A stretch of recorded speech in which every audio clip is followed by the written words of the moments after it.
Assalamualaikum. Semoga teman-teman semua dilancarkan rezekinya oleh Allah Subhanahu wa taala. Abu Nawas belum kembali. Kata istrinya ia bersama seorang pendeta dan seorang ahli yoga sedang melakukan pengembaraan suci. Padahal saat ini baginda amat membutuhkan bantuan Abu Nawas. Beberapa hari terakhir ini, baginda merencanakan membangun istana di awang-awang. Karena sebahagian dari raja-raja negeri sahabat telah membangun bangunan-bangunan yang luar biasa. Baginda tidak ingin menunggu Abu Nawas lebih lama lagi. Beliau mengutus beberapa orang kepercayaannya untuk mencari Abu Nawas. Mereka tidak berhasil menemukan Abu Nawas karena Abu Nawas ternyata sudah berada di rumah ketika mereka baru berangkat. Abu Nawas menghadap baginda Raja Harun al-Rasyid. Baginda amat riang. Saking gembiranya beliau mengajak Abu Nawas bergurau. Setelah saling tukar-menukar cerita-cerita lucu, lalu Abu Nawas mulai mengutarakan rencananya. Aku sangat ingin membangun istana di awang-awang agar aku lebih terkenal di antara raja-raja yang lain. Adakah kemungkinan keinginanku itu terwujud, wahai Abu Nawas? Tidak ada yang tidak mungkin dilakukan di dunia ini, Paduka yang mulia, kata Abu Nawas berusaha mengikuti arah pembicaraan baginda. Kalau menurut pendapatmu hal itu tidak mustahil diwujudkan, maka aku serahkan sepenuhnya tugas ini kepadamu, kata baginda yang puas. Abu Nawas berperanjat. Ia menyesal telah mengatakan kemungkinan mewujudkan istana di awang-awang. Tetapi nasi telah menjadi bubur. Kata-kata yang telah terlanjur didengar oleh baginda tidak mungkin ditarik kembali. Baginda memberi waktu Abu Nawas beberapa minggu. Rasanya tak ada yang lebih berat bagi Abu Nawas kecuali tugas yang diembangnya sekarang. Jangankan membangun istana di langit, membangun sebuah gubuk kecil pun sudah merupakan hal yang mustahil dikerjakan. Hanya Tuhan saja yang mampu melakukannya. Begitu gumam Abu Nawas. Hari-hari berlalu seperti biasa. Tak ada yang dikerjakan Abu Nawas kecuali memikirkan bagaimana membuat baginda merasa yakin kalau yang dibangun itu benar-benar istana di langit.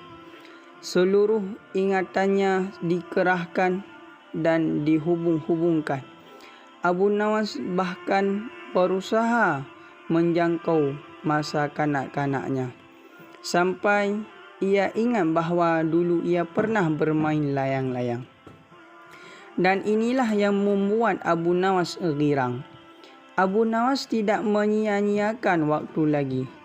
Ia bersama beberapa kawan-kawannya merancang layang-layang raksasa yang berbentuk persegi empat. Setelah rampung, baru Abu Nawas melukis pintu-pintu serta jendela-jendela dan ornamen-ornamen lain.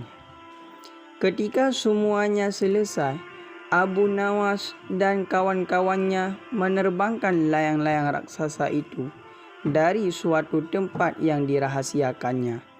Begitu layang-layang raksasa berbentuk istana itu mengampung di angkasa, penduduk negeri gempar. Baginda Raja girang bukan kepalang. Benarkah Abu Nawas berhasil membangun istana di langit? Dengan tidak sabar, beliau didampingi beberapa orang pengawal bergegas menemui Abu Nawas. Abu Nawas berkata dengan bangga, Paduka yang mulia, istana pesanan Paduka telah rampung. Engkau benar-benar hebat, wahai Abu Nawas, kata baginda memuji Abu Nawas. Terima kasih, baginda yang mulia, kata Abu Nawas. Lalu bagaimana caranya aku ke sana? Tanya baginda raja. Dengan tambang paduka yang mulia, kata Abu Nawas. Kalau begitu siapkan tambang itu sekarang.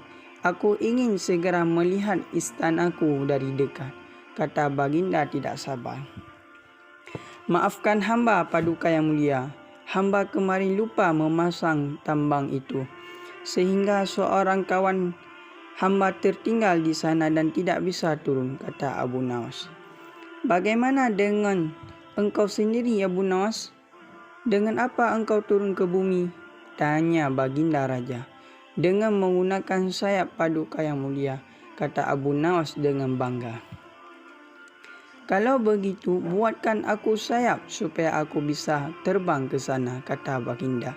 Paduka yang mulia, sayap itu hanya bisa diciptakan dalam mimpi, kata Abu Nawas menjelaskan. Engkau berani mengatakan aku gila sepertimu? Tanya baginda sambil melotot. Ya, baginda, kurang lebih seperti itu, jawab Abu Nawas tangkas. Apa maksudmu? Tanya baginda lagi. Dilaksanakan. Baginda tahu bahwa bangunan istana di awan-awan adalah pekerjaan yang mustahil dilakukan. Tetapi baginda tetap menyuruh hamba mengerjakannya. Sedangkan hamba tahu bahwa pekerjaan itu mustahil untuk dikerjakan. Tetapi hamba tetap menyanggupi titah baginda yang tidak masuk akal itu.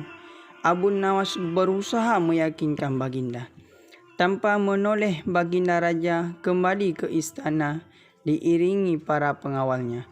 Abu Nawas lalu berdiri sendirinya sambil memandang ke atas melihat istana terapung di awan-awan. Sebenarnya siapa di antara kita yang gila? Tanya baginda mulai jengkel. Hamba kira-kira kita berdua sama-sama tidak waras, tuanku, jawab Abu Nawas tanpa ragu.